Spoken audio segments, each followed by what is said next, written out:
నమస్తే, welcome to our channel. నేను సౌజన్య. Jaganmohan Reddy London అయితే చేరుకోవడం జరిగింది. మధ్యలో ఫ్లైట్ ఎక్కడికి వెళ్ళినా కానీ ఫైనల్లీ ఆయన లండన్ చేరుకున్నారు. బట్ లండన్ నుంచే ఈయన ఏపీలో ఉండేటువంటి ఈవీఎంలు ఏవైతే ఉన్నాయో వాటిని ఇజ్రాయెల్ టెక్నాలజీతో మార్చేటువంటి అవకాశం ఉందా, అలా చేస్తారేమో అనేటువంటి అనుమానం చాలా మందిలో వస్తుంది. మరి ఇది ఎంతవరకు సాధ్యం ఏంటి? ఎంసన్కి సంబంధించి వారి విశ్లేషణని మనతో పంచుకోవడానికి ఈరోజు మనతో పాటు ఉన్నారు senior journalist, senior political analyst CS Rao garu ఉన్నారు. వారితో మాట్లాడదాం.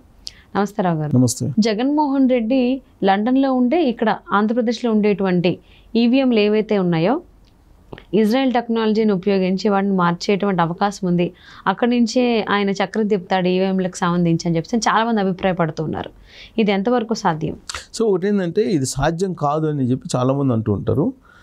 కానీ జగన్మోహన్ రెడ్డి నెట్వర్క్ గురించి తెలిసినటువంటి వాళ్ళు కొంతమంది అసలు జగన్మోహన్ రెడ్డి లండన్ వెళ్ళి లండన్లో ఏం చేస్తున్నారు, ఒకవేళ ఇక్కడ ఉండేటువంటి ఈవీఎంలను చేంజ్ చేసేలాగా ఏమైనా చేస్తారా అనేటువంటి అనుమానం వ్యక్తం చేసేటువంటి వాళ్ళు ఉన్నారు. ఎగ్జాంపుల్ నేను చెప్తా, అతని పేరు వద్దు కానీ నా కొలీగు అంటే నాకన్నా సీనియరు జర్నలిస్టు అతను నాకు ఫోన్ చేశారు ఇవాళ ఉదయం. చేసి ఏంటి ఎలా ఉంటుంది రిజల్ట్ ఏంటి అని చెప్పి మామూలుగా జనరల్గా మాట్లాడారు. నేను కూడా అడిగా ఏంటి మీ అబ్జర్వేషన్ ఏంటి అని అంటే లేదు డెఫినెట్గా కూటమి వచ్చేస్తుంది అని అన్నారు. అని అంత కాన్ఫిడెంట్గా చెప్పిన ఆయన, కానీ నాకు డౌట్ ఉంది రావు గారు అన్నాడు. ఏంటి అన్న? ఏం లేదు, ఇతను లండన్ వెళ్ళాడు కదా, లండన్లో ఇతను ఏమన్నా చేస్తాడా అని నాకు డౌట్ ఉంది అని అన్నాడు. అదేంటి మీకు సడన్గా ఆ డౌట్ ఎందుకు వచ్చిందంటే, ఏం లేదు ఇప్పుడు ఈవీఎంలు ఆల్రెడీ వాళ్ళేమో విజయనగరంలో వెళ్ళాడు, తిరుపతిలో వెళ్ళారు అని అంటున్నారు స్ట్రాంగ్ రూమ్లోకి, ప్లస్ ఆర్ఓలు ఏమో తన మాట వింటున్నారు కదా, కలెక్టర్లు కూడా ఇప్పుడు విజయనగరంలో ఎవరిని పిలవకుండా డైరెక్ట్గా స్ట్రాంగ్ రూమ్లోకి వైసీపీ వాళ్ళని తీసుకెళ్లారు కదా. ఇవన్నీ చూసిన తర్వాత అనుమానం వస్తుంది. ఇప్పుడు పైగా వ్యవస్థలన్నింటినీ కూడా ఇప్పుడు ఐఏఎస్లు ఐపీఎస్లను కూడా తన వైపు కొంతమందిని తిప్పుకున్నారు కదా, చాలామందిని మేజర్గా. అతను నాతో మాట్లాడిన జర్నలిస్టే, నాకన్నా సీనియరు.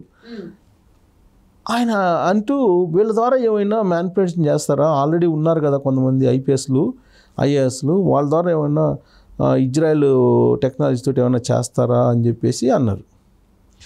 అప్పుడు దాకా నాకు అనుమానం రాలా. ఎప్పుడైతే ఆయన ఇజ్రాయెల్ టెక్నాలజీ అన్నారో, ఇజ్రాయెల్ టెక్నాలజీతో చేసే అవకాశం ఉందా అని అన్నా. ఎనీథింగ్ పాసిబుల్ కదండి టెక్నాలజీలో అని అన్నాడు ఆయన. అని ఎంత మార్చుకున్నా పబ్లిక్ అయితే చాలా క్లియర్ కట్గా మ్యాండేటరీ ఇచ్చేసారండి, కూటమి వస్తుంది అని అన్నారు మళ్ళీ. అంటే ఇలాంటి చర్చ ఒక సీనియర్ జర్నలిస్ట్కి ఒక అనుమానం వచ్చిందంటే, ఇలాంటి చర్చ ఆంధ్రప్రదేశ్లో మామూలు వాళ్ళలో కూడా నడుస్తుంది. చాలా మంది దగ్గర ఉంది. పోలింగ్ అయిపోయిన తర్వాత 2-3 రోజుల పాటు ఒక క్లారిటీ వచ్చేసింది. సరే ఎగ్జిట్ పోల్స్ అఫీషియల్గా రిలీజ్ చేయకూడదు, అన్అఫీషియల్గా చాలామంది రిజల్ట్ చెప్పేశారు. ప్రశాంత్ కిషోర్ కూడా డైరెక్ట్గా చెప్పేశారు. డైరెక్ట్గా చెప్పేశారు ఎట్టి పరిస్థితుల్లో జగన్మోహన్ రెడ్డి అధికారంలోకి రాడు, డిజాస్టర్ దారుణమైనటువంటి ఓటమిని ఎదుర్కోబోతున్నారని కూడా చెప్పాడు ఆయన అబ్జర్వేషన్. కానీ జగన్మోహన్ రెడ్డి ఐపాక్ ఆఫీస్కి వెళ్ళి ఐపాక్ ఇచ్చినటువంటి నివేదికను పరిశీలించిన తర్వాత ఏదైనా మాట్లాడాలి ఆయన. కానీ ఏం లేకుండా మనం 2019 కన్నా ఎక్కువ అసెంబ్లీ స్థానాలు గెలవబోతున్నాం, ఎంపీ స్థానాలు గెలవబోతున్నాం అని చెప్పేసి అనౌన్స్ చేశాడు. అనౌన్స్ చేసిన తర్వాత నుంచి వైఎస్ఆర్ కాంగ్రెస్ పార్టీ వాళ్ళు ఒక మైండ్ గేమ్ని స్టార్ట్ చేశారు. మేము అధికారంలో రాబోతున్నాం అని. అంటే ఈ మైండ్ గేమ్ని ఉపయోగించుకొని ఈవీఎంలను మ్యానిపులేట్ చేస్తారా అనేటువంటి అనుమానం జర్నలిస్ట్ నాతోటి వ్యక్తపరిచారు. ఓకే, అంటే సడన్గా ఈవీఎం మ్యానిపులేట్ చేసి రిజల్ట్ జనరల్గా కూటమి వస్తుందని చెప్పి ఉంది కాబట్టి, ఎలాగో వైసీపీ ఓడిపోతుందని చెప్పి అనుకుంటారు కాబట్టి, ఒకవేళ అటు ఇటు అయితే గందరగోళం అయ్యే అవకాశం ఉంది. కాబట్టి అలాంటి అనుమానం రాకుండా ఒక మైండ్ గేమ్ ఆడుతున్నారు జగన్మోహన్ రెడ్డి. ఫస్ట్ నుంచి మైండ్ గేమ్ ఆడటంలో అతను చాలా ఎక్స్పర్టు. కాబట్టి ఈ మైండ్ గేమ్ ఆడుతుంటే నాకు అనుమానంగా ఉందండి అని అన్నాడు అతను. అంటే మైండ్ గేమ్ ఇప్పుడు నాకు అనేది ఆయన వ్యక్తం చేసినటువంటి అభిప్రాయం. ఆయన జగన్మోహన్ రెడ్డి ఆడుతున్నటువంటి మైండ్ గేమ్స్లో ఆయన 2-3 నాకు చెప్పారు.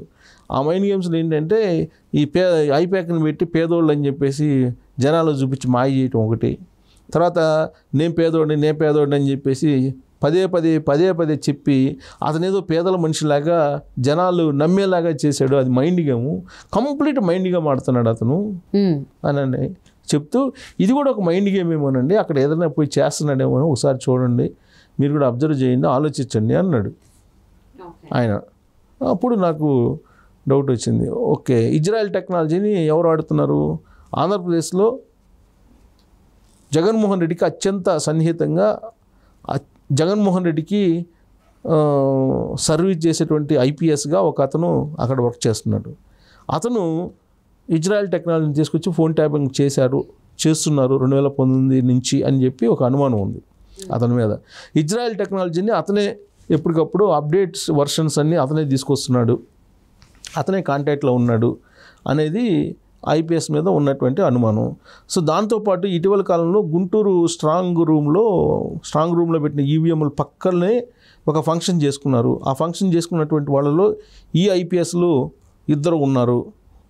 ఇది ఇజ్రాయెల్ టెక్నాలజీని అప్డేట్ వర్షన్స్ ఎప్పటికప్పుడు తీసుకొచ్చేటువంటి అతను ప్లస్ ఇంకొక అతను 2 ఉన్నారు. Plus SSG group special security group కింద తయారు చేసినటువంటి పోలీసులు ఎవరైతే ఉన్నారో సెక్యూరిటీ వాళ్ళతోటి ఫంక్షన్ చేస్తున్నారు. డీజేలు పెట్టారు. ఆ డీజేలు పెట్టి ఆ రోజు రైతులు మొత్తం అక్కడే ఉన్నారు. అంటే గుంటూరు జిల్లాలో అక్కడ ఏమన్నా మారుస్తారా, ఆడేమన్నా ఆపరేటర్స్ని పెట్టి ఏమన్నా చేంజ్ చేసే అవకాశం ఉందా అని ఒక అనుమానాన్ని కూడా తీసుకొచ్చారు మా ఇద్దరు ప్రస్తావన మధ్యలో. తీసుకొచ్చినప్పుడు ఒకవేళ అలా చేస్తే కనుక అతను చేస్తే రాయలసీమలో చేసే అవకాశం ఉందండి, ఇక్కడ చేయరు, ఎందుకంటే క్లియర్ మ్యాండేటరీ కనిపిస్తుంది కదా, అది కనుక తారుమారు అయితే గందరగోళం అవుతుంది, అందుకని ఒకవేళ చేస్తే రాయలసీమ ప్రాంతాల్లో చేస్తారేమో కానీ ఇక్కడ చేయకపోవచ్చు అని మళ్ళీ ఆయనే సమాధానం చెప్పుకున్నాడు. అంటే ఎన్ని రకాల అనుమానాలు ఉన్నాయో చూడండి. గతంలో ఎప్పుడు ఏ ముఖ్యమంత్రి మీద రానటువంటి అనుమానాలు ఇప్పుడు జగన్మోహన్ రెడ్డి మీద ఎందుకు వస్తున్నాయి? నేర నేపథ్యం ఉంది కాబట్టి, ఆయన నేపథ్యం కోర్టులో ఉంది కదా, నేరం చేసినట్టు ఆయన కోర్టులో ఉన్నారు, 16 నెలలు జైలు శిక్ష అనుభవించి వచ్చారు కదా ఆయన. అంటే ఆయన నేపథ్యం అది కాబట్టి అలాంటి అనుమానాలు వ్యక్తం చేస్తున్నారు. ప్లస్ పోలీసులను ఉపయోగించి టెక్నాలజీని ఉపయోగించి ఆయన మొత్తం ఇప్పుడు ఆర్టిఫిషియల్ ఇంటెలిజెన్స్ను ఉపయోగించి ప్రత్యర్థి పార్టీలకు సంబంధించినటువంటి మహిళల మీద ఏ విధమైనటువంటి వీడియోలు రిలీజ్ చేశారు వాళ్ళు మనం చూసాం. దారుణమైనటువంటి వీడియోలు రిలీజ్ చేశారు. సో అలా అంటే వాళ్ళు ఈ టెక్నాలజీని అప్డేట్ అవుతున్నారు. ప్లస్ డబ్బులకి కొదవలేదు వాళ్ళకి. ప్లస్ డాక్టర్ లోకేష్ అనే అతను చెప్పిన దాని ప్రకారం 23 దేశాల్లో జగన్మోహన్ రెడ్డికి నెట్వర్క్ ఉంది, బలమైన నెట్వర్క్. అతనికి అన్ని రకాలుగా ఒక రకంగా చెప్పాలంటే అండర్ వరల్డ్ డాన్ వ్యవహారం ఉంది అని చెప్పి ఆయన లోకేష్ చెప్పాడు.